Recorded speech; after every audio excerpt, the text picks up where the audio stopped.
سلام رفقا، امیدوارم حالتون خوب باشه. اسم من علیه و خوش اومدیم به کانالم. امروز قراره بررسی کنیم ببینیم این اخبار جدیدی که توی اینستاگرام ترکیده در مورد اهرام ثلاثه مصر رو چه پیجای خارجی چه داخلی دارن در موردش حرف میزنن، حقیقت داره یا نه. و مبنای ما علمه، ما بر اساس چیزی که یافت شده قراره نظر بدیم و ببینیم چقدر درسته چقدر غلطه، آیا اصلا این اخبار واقعیت دارن، دروغ هستن، یا اگر واقعیت دارن تا چه حدیش درسته. خب جریان واسه اونایی که نمیدونن چه خبره از این قراره که قبلا بعضیا عقیده داشتن که این اهرام ثلاثه مصر در واقع نوک یک سازه بسیار بزرگتر هستن و اتفاقی که بعدش افتاد اینه که الان یک سری دانشمندی رفتن یک سری عکسایی تهیه کردن، عکسای ماهواره‌ای تهیه کردن بنابر ادعاها که میگن این هرم وسطیه داخلش چند تا سیلندره که بر اساس اسکن‌های حرارتی پیدا شده و دورشون به نظر میاد سیم‌های مسی چرخیده شده که حالا یا یک شبکه‌ای رو اداره می‌کرده یا منبع تامین برق بوده واسه شهر. چیزی که عجیبه اینه که میگن این سیم‌ها یا این استوانه‌ها به امواج رادیویی واکنش نشون میدن و حرارت جذب میکنن و بر اساس اون برق تولید میکنن که میپردازیم بهش. بذار بریم جلوتر دقیق‌تر بگم. اتفاق اینه و میگن اندازه این استوانه ها که وصل میشه به همچین مکعب هایی، دوتا مکعبه که استوانه ها به اونا وصله، عمقشون بیشتر از 2 برابر برج ایفله، یعنی بیشتر از 2 کیلومتر عمق این سیلندر است. خب ما برای اینکه بدونیم این اتفاقی که گفته میشه آیا حقیقت داره یا نه باید اول منبع اصلی رو پیدا کنیم. اگر بریم سراغ اخبار حاشیه‌ای و خبرگزاری های مختلف، یک کلاغ 40 کلاغ دیگه، هر کی هر حرفی بخواد میزنه. بنابراین من گشتم و آرتیکل اصلی رو پیدا کردم. این همون چیزیه که تو واقعیت هست، یعنی همه منابع بر اساس این سایت دارن این اخبار رو منتشر میکنن و اولین جایی که این خبر رو گذاشته و رسمیه و اعتبار داره اینجاست.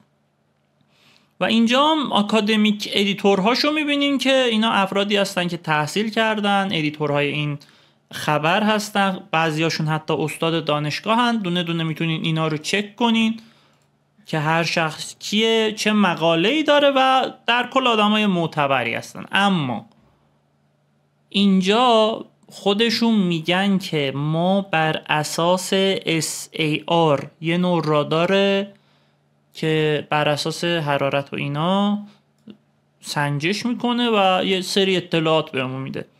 خودشون میگن که حالا بذار فارسیش هم بیارم، میگم بر اساس یک سری رادار امواج الکترونیکی و اینا ما یک سری عکس برداری کردیم که نشون میده داخل هرما، زیر هرما یه خبرایی هست.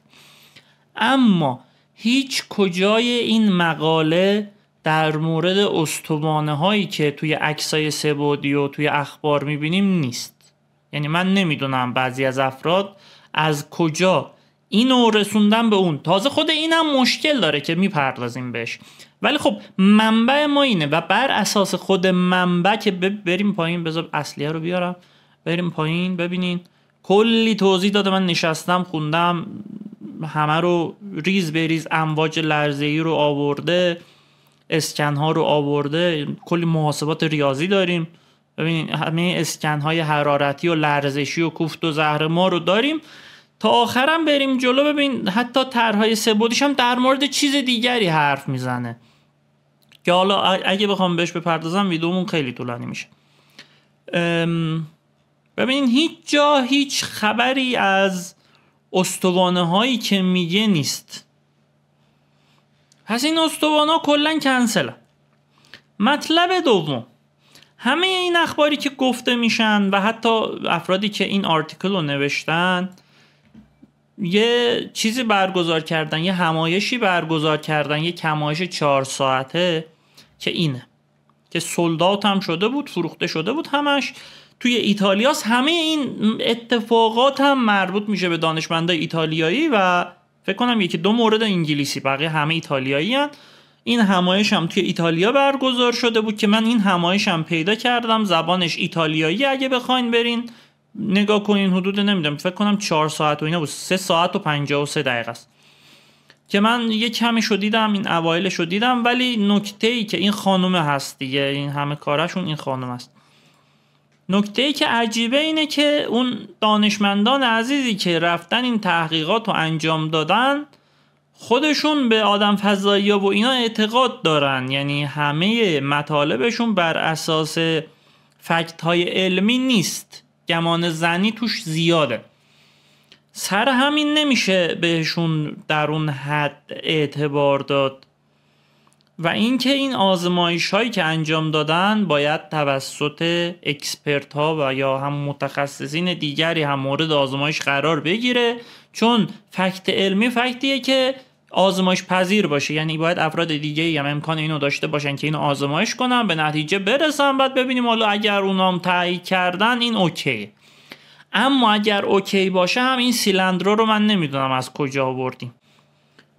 و خلاصه که به نظر میرسه بخشی از این اخبار درست باشه، یعنی اسکن سه‌بعدی شده زیر اهرام یه چیزایی به نظر میاد پیدا شده، ولی آیا اون چیزها این سیلندرایی هستن که میگن یا یه سازه بزرگی هست که میگن یا یه شهره، نمیدونم فیلم سیلو رو دیدن ایده رو برداشتن یا چی، منبعی نیست، یعنی رو هواست، هیچ منبعی نداریم که تایید کنه این سیلندرها واقعا وجود دارن یا نه.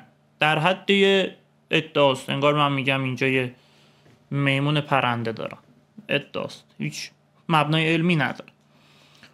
پس میشه گفت این خبر فعلا کاملا چیز دروغه. و یه نکته مهم این یادم رفت بگم، اصلا این خبره سال 2022 اومده، یعنی 19 اکتبر 2022، تقریبا اخبار 3 سال پیشه. دلیل این که این روزا بولد شده همین همایش است، یعنی این اصلا خبر جدیدی نیست، اینو ما چند سال پیش میدونستیم که این اتفاقات افتاده. دلیل این که این بولد شده، این کانال یوتیوب هست که یه همایشی گذاشتن، خودشون رفتن همایش رو برگزار کردن، خودشون هم دیدن، بعد این خبر بولد شده ترکیده. بعد ببینید در مورد پورتال و اینا حرف میزنن، که در مورد آنانوکیا حرف میزنن، اخبار ضد و نقیض زیادی میزنن. بنابراین منبع معتبری حداقل برای من نیست. میتونین برین مطالبشون رو ببینین، خیلی مطالب ضد و نقیض زیادی دارن، یعنی حتی بعضی از حرفاشون کاملا غیر علمیه. چیزی که من دیدم، منم ایتالیایی بلد نیستم، ترجمه انگلیسیشون رو دیدم. همین دیگه، راحت باور نکنین هر خبری، و اینستاگرام منبع خبری معتبری نیست. ما با اینکه باز رفتیم منبع اصلی رو پیدا کردیم، بازم نمیشه بهش اتکا کرد، چرا که باید آزمایش پذیر باشه، باید دانشمندان دیگری هم بتونن این آزمایش انجام بدن و به همون نتایجی که این دوستان رسیدن برسن، بعد تازه بگیم یه خبری هست. بعد اون خبر این سیلندرهای نمیدونم با سیم مسی و اینا هست یا نه رو دیگه نمیدونیم. یه سری ویدیو هم منتشر شد، نمیدونم اینا با هوش مصنوعی ساخته شدن، هیچ کدوم واقعی نیستن، باور نکنین. رفتم من دیدم اینا رو، همشون الکی بودن.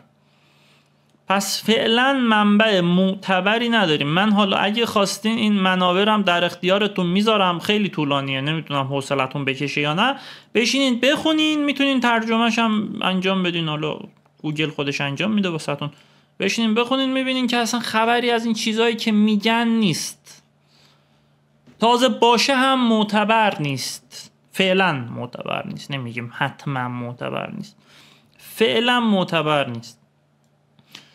خلاصه هر خبری رو باور نکنین، اینم یه شایعه علمی دیگه است که هر روز شایعات علمی اتفاق میافتن. همچنان بعد از این همه سال همچنان یه سریا معتقدن زمین گرد نیست، صافه.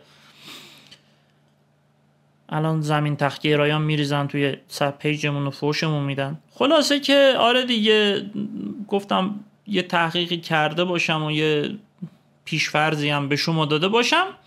همین لایک کامنت سابسکرایب یادتون نره. کانالمون رو سابسکرایب کنید. من گیم میذارم، معمولا مطالب علمی نمیذارم تو این پیجم، ولی یه پیج دیگه دارم میزنم که قرار تاریخ ایران رو از زمان پیدایش، یعنی حتی زمان دایناسورها، بهتون بگم چه دایناسورهایی توی ایران زندگی میکردن. بعد میریم سراغ تمدن‌ها، پیدایش انسان روی زمین، اولین انسان‌ها روی ایران، اولین تمدن‌ها روی ایران. بعد میایم سراغ تمدن‌های مختلف، بازه‌های زمانی مختلف، شاهان مختلف، جنگ‌های مختلف، اتفاقات، رویدادهای فرهنگی مختلف، تا میرسیم به زمان حال. یعنی فکر کنم یه 10-15 سالی قرار مستند تاریخ ایران بسازم. حتما حمایت کنین. لایک کامنت سابسکرایب یادتون نره. مخلصتونم تا ویدیو بعدی. خداحافظ.